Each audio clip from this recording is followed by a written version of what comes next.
Yang pertama, harga beras tentunya saat ini di Pasar Induk Beras Cipinang sudah mulai turun karena dilakukan secara masif pendistribusian beras Bulog, ya. Jadi kalau ada berita harga beras, utamanya di Jakarta, ya sebenarnya beras medium harusnya sudah mulai turun, ya, karena ada intervensi dari pemerintah. Kemudian untuk sebenarnya isu beras ini, apa harga gabah itulah harga beras gitu ya. Jadi apabila harga gabah sampai dengan hari ini masih di atas 7.000, maka harga beras juga akan naik ya. Tentunya kalau untuk premium sudah mendekati atau bisa di atas 14.000. Demikian, Mbak.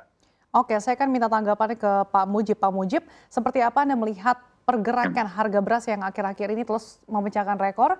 Tadi Pak Arief mengatakan seharusnya sudah ada mulai penurunan karena ada intervensi yang dilakukan. Apakah di lapangan juga terjadi hal serupa?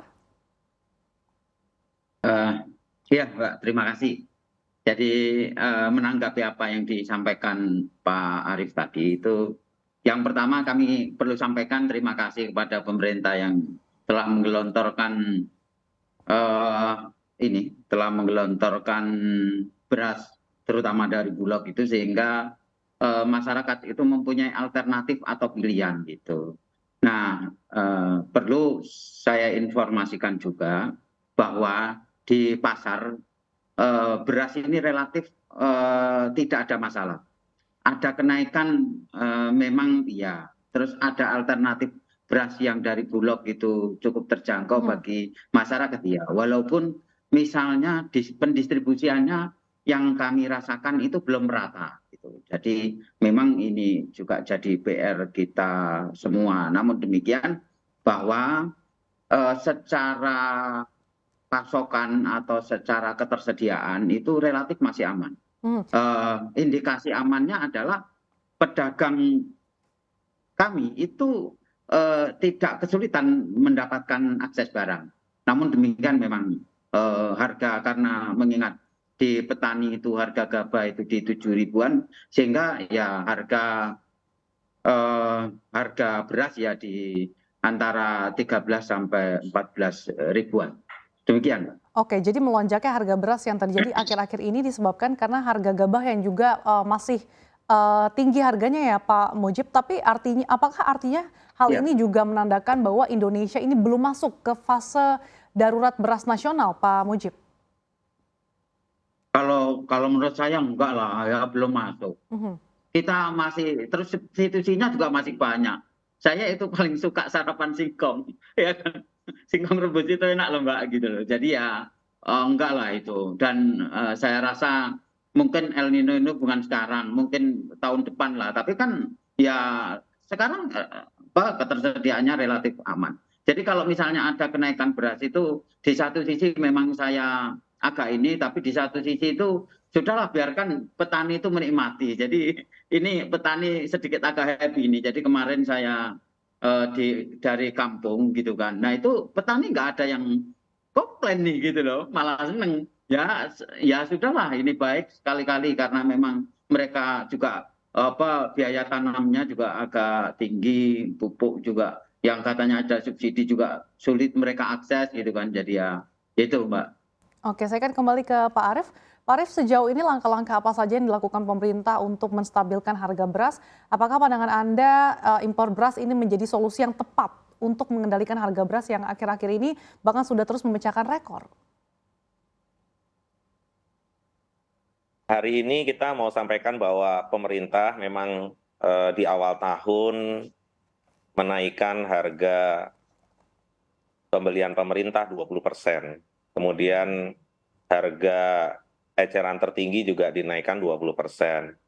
Kenapa demikian? Karena memang kita itu perlu mereview faktor-faktor yang menjadi pembentuk harga di tingkat petani.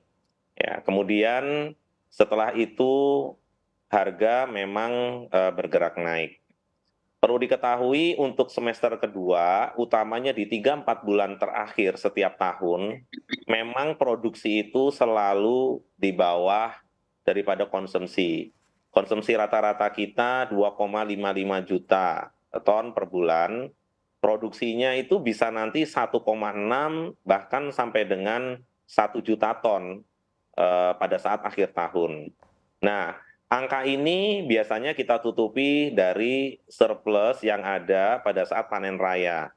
Jadi Bulog, kemudian penggiling padi, ya, beberapa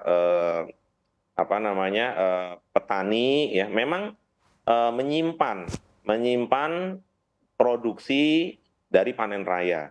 Biasanya dari panen raya itu baru kita gelontorkan di 3-4 bulan terakhir. Bagaimana dengan Bulog? Bulog hari ini ya memiliki stok sekitar 1,4 juta ton, itu secure. Kemudian yang akan masuk sampai dengan November ada tambahan 450.000 ton. Ya. Kemudian bantuan pangan dalam bentuk beras kepada 21,3 juta KPM sudah mulai dijalankan sampai dengan 3 bulan ke depan, A 10 kilo. Ini juga bagaimana kita memberikan prioritas kepada saudara-saudara kita, masyarakat desil 1 ya, yang memang memerlukan segera bantuan beras. Kemudian gerakan pangan murah ini juga terus dilaksanakan. Juga tadi Pak Mujib sampaikan di pasar-pasar ini juga digelontorkan. Kalau nanti berkenan Pak Mujib bisa kita pedagang-pedagang yang terdaftar di APSI juga bisa ya. Jadi nanti kita list lagi, kita buat estimasinya untuk kita bantu untuk dapat memberikan alternatif kepada masyarakat supaya dapat membeli beras SPHP yang harganya itu 10.900 per kilo. Jadi pasar induk beras Cipinang digelontor, pasar tradisional diberikan juga, pasar modern juga diisi. Sehingga nanti memberikan alternatif kepada konsumen untuk memilih beras mana yang akan dibeli. Demikian, Mbak. Oke, dari Pak Mujib seberapa efektif sih Pak operasi pasar yang dilakukan oleh pemerintah untuk meredam harga beras? Kalau untuk saat ini ya lumayan efektif lah, apalagi memang gini, kayak kasus kemarin yang saat ini itu sebagian besar petani itu panen, itu kan juga beberapa petani itu kenapa tidak ikut menikmati panen padi itu karena kekurangan bibit. Artinya karena produksi berkurang itu kan juga akan berpengaruh terhadap harga. Sehingga langkah yang dilakukan oleh Badan Pangan dan atau kebijakan pemerintah ini lumayan membantu masyarakat gitu. Karena kan memang supaya ada alternatif mengkonsumsi beras sesuai dengan keterjangkauan masyarakat. Kira-kira demikian, Pak. Oke, sebelum adanya intervensi dari pemerintah diantaranya tadi operasi pasar, seperti apa sih Pak Mujib gambaran penjualan ketika beras menyentuh harga yang cukup tinggi bahkan di atas harga eceran?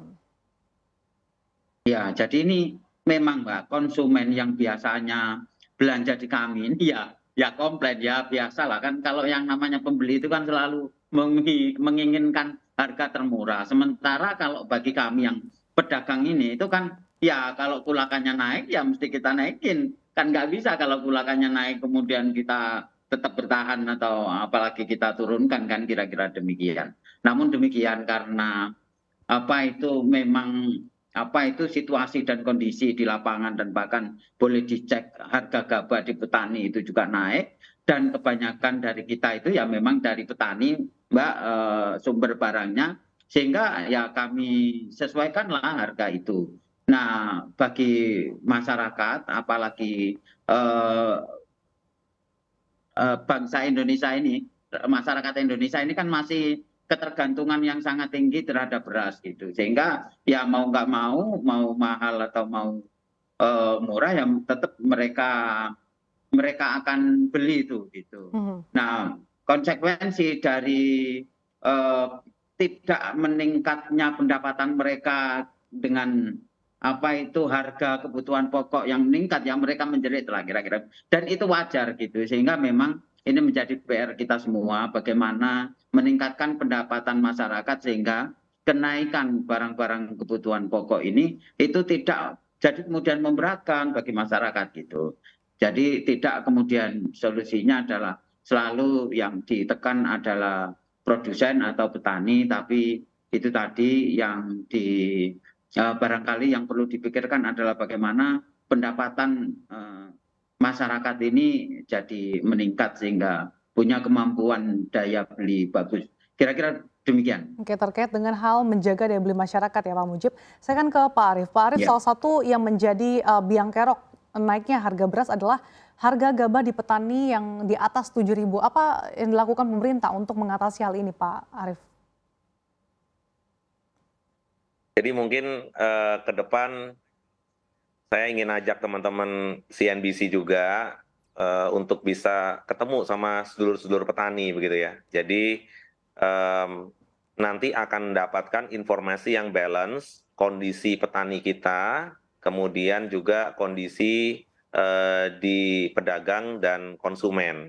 Nah, apa yang disampaikan Pak Presiden itu sebenarnya yang pertama adalah bagaimana menjaga harga yang wajar di tingkat produsen, kemudian pedagang dan konsumen. Ya, kalau hari ini kita melihat petaninya happy, tetapi pedagangnya agak sedikit tight ya, karena marginnya sangat tipis ya. Kemudian penggilingan padi ini juga hari ini suffer ya. Suffer itu maksudnya penggilingannya tidak bisa berjalan seperti biasanya karena terbatasnya pasokan gabah kering panen. Tetapi pasokan gabah kering panen ini memang di akhir tahun selalu demikian.